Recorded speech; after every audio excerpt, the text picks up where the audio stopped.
Malam itu, di sebuah kota kecil yang dikelilingi hutan lebat, seorang arkeolog bernama Elara menerima paket misterius. Tidak ada nama pengirim, hanya koordinat kuno yang terukir pada sebuah peta lusuh.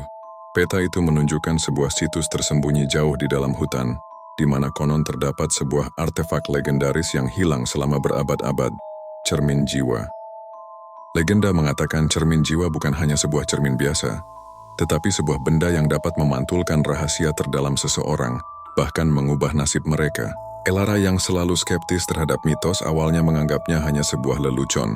Namun ketika dia melihat simbol-simbol yang terukir di peta, jantungnya berdebar kencang. Itu adalah simbol yang sama dengan yang dia temukan di reruntuhan kuil kuno di Mesir, sebuah simbol yang seharusnya tidak ada di tempat lain di dunia. Keesokan harinya, ditemani oleh asistennya yang setia Liam, seorang ahli botani yang tahu seluk-beluk hutan, Elara memulai perjalanan berbahaya.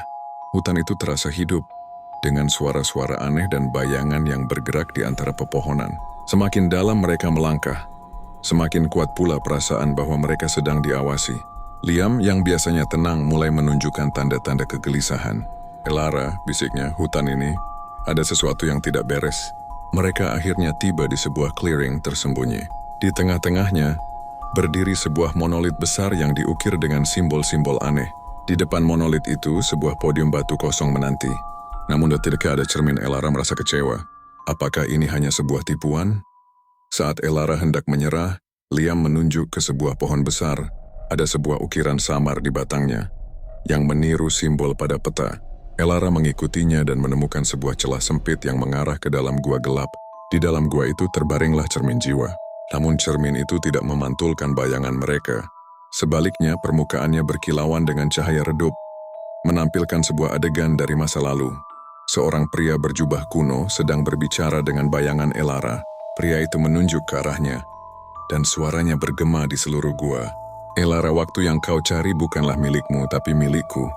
Tiba-tiba permukaan cermin itu beriak, dan bayangan pria itu berbalik. Wajahnya bukanlah wajah asing, itu adalah wajah Liam. Elara menoleh ke arah Liam, yang berdiri membeku di belakangnya. Wajahnya pucat, matanya dipenuhi ketakutan. "Liam, apa semua ini?" tanya Elara, suaranya bergetar. Liam tidak menjawab.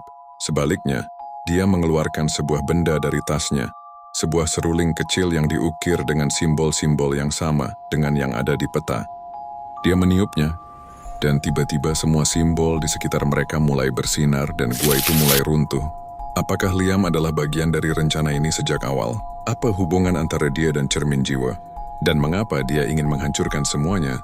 Elara sekarang harus memilih, melarikan diri atau mencari tahu kebenaran yang mengerikan di balik artefak yang dia cari.